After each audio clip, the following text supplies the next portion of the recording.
Senador Erwin Tulfo, naghahanda sa tungkulin bilang senador hukom.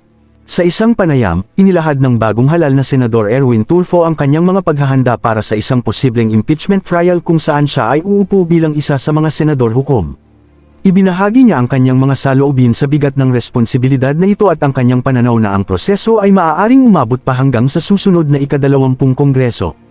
Bukod sa usapin ng impeachment, tinalakay din ni Tulfo ang kanyang pag-aangkop sa bagong tungkulin mula sa pagiging isang kongresista. Inihayag din niya ang mga komite sa Senado na nais niyang maging bahagi upang maisulong ang kanyang mga advokasya. Nahadyap din sa usapan ng kanyang pananaw ukol sa kung sino ang posibleng suportahan niya sa pagkapangulo ng Senado, na nagbibigay pahiwatig sa kanyang magiging papel at mga alyansa sa loob ng mataas na kapulungan sa mga darating na buwan. Sa orientation?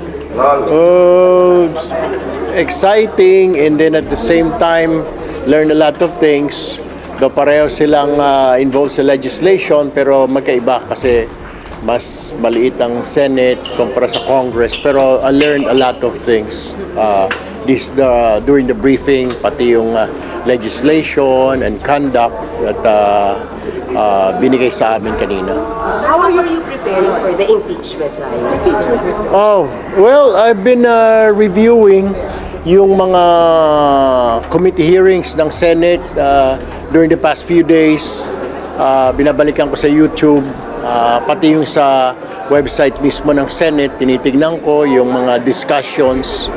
And then at the same time sa Congress, then yung mga press releases, binabalikan ko yung mga write-ups in newspapers. So, yun, isa sa preparations para naman hindi ako mawala. Ibig sabihin, in step ako what's happening right now. Alam ko, binalik ng Senate sa Congress, yung impeachment.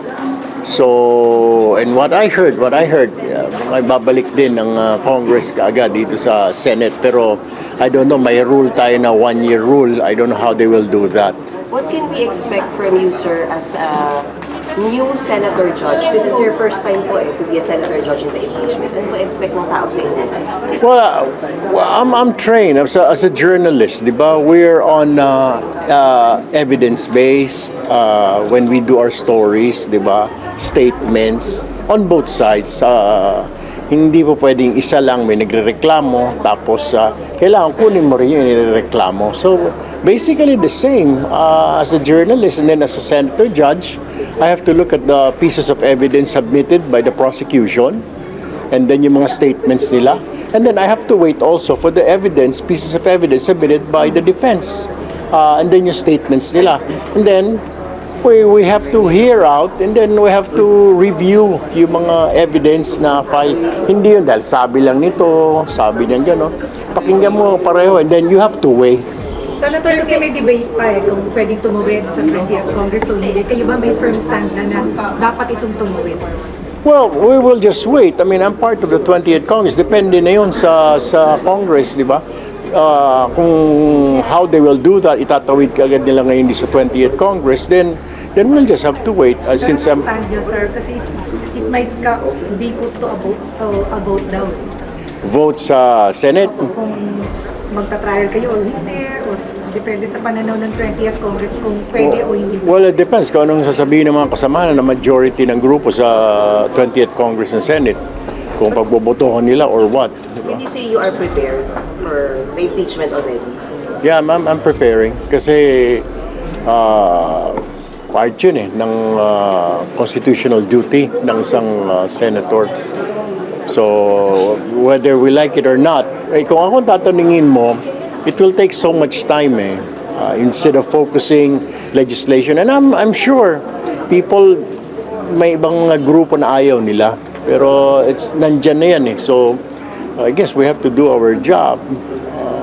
Question na lang is, paano?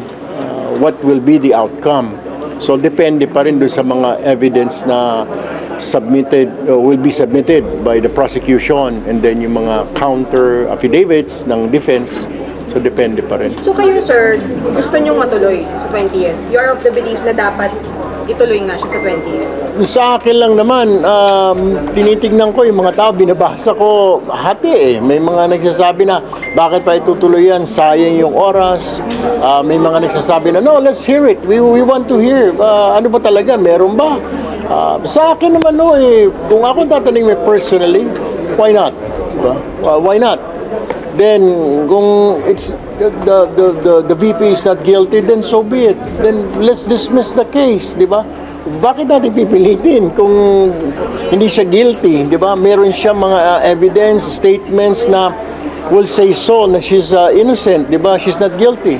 Pero kung the evidence will really ika nga didiin siya doon, then you don't have a choice. So nandiyan kailangan some people or half of the population yata wants to hear ano bang meron diyan. Totoo ba o hindi, di ba? Yung kaiba naman sayang ang oras. So dapat, sir, dapat dinggin sa 20th Congress. At least yun yung stand yun. Dinggin Yeah, na. stand ko, dinggin na lang sa Congress and para ilatag natin sa tao, di ba? Para mawala din yung agam-agam. I believe even the camp of the VP wants na, sige, we're ready, we'll fight. We're not hiding anything. Parang ganun yung message ng office of the VP. We have nothing to hide. So why? Ganun din ako. If there's nothing to hide, then let's go. Let's go on. Di ba? So yung remand, yung pag-return ng articles of impeachment, do you agree with that? Nasa Congress yun kung anong plano nila. Pero, ano na, di ba there's a rule, na one-year rule, na hindi mo kaagad may file na sinasabi. Kasi may nagsabi initially, after the SONA. Pero tinitingnan ko, sabi ko, teka muna, kapafile lang di ba? So, there's a one year Sir, ban. yung orientation, sir, ano mga napag-usapan? Yun na nga, yung mga sa pag-file ng bill, sa legislation, and then yung mga benefits ng mga senator, at saka yung mga staff nila, and then yung mga protocol, security protocol, etc. Sir, last na, ano lang adjustments niya, sir, from being congressman to senator? From being a congressman to senator, dati deputy majority leader ako for communications. Dito hindi ko alam, siguro at depende kung anong Senate tayo mailalagay. Pero wala naman, basical adjustment. Yung committee, sir? Wish list. Nasa wish list ko yung social justice and welfare. Yung parang sa DSWD. Yung kay Sen. Aimee ngayon. Nando si Madam. Siguro hingin na lang ako maging vice chair niya. Okay. Yun ang hingin natin. Sir, President, sino yung mga kumakausap po sa inyo asking for support? Yeah, dalawa. Si Senator Cheese at saka si Senator Tito Soto. Pero ngayon, tumigil na Baka may napili na sila. And you gave your support to who? Wala Nagbakasyon ako Hindi pa ako binabalikan. Mamaya mag-uusap kami ni Sen. Rapi. Susundan ko lang siya kung sinong gusto niya. Okay. Kung gusto niya si Tito Soto, disobey. Kung gusto niya si Senator Cheese tayo. Pero sir, hindi kayo block voting ni Senator Rapi, hindi naman. Ano? Yung block voting, isang vote. Depende. Kung anong ilalatag dyan, kung ano bang, I still have to weigh. Ano bang meron dito kay Senator Cheese? Ano ba mga panindigan nito? Ganon din kay Senator Tito Soto. Narinig ko na kay Tito Soto nung kasama ko siya ng eleksyon, yung mga panindigan niya, anong mangyayari sa Senado kung siya magiging SP. Okay. Thank you, sir. Salamat.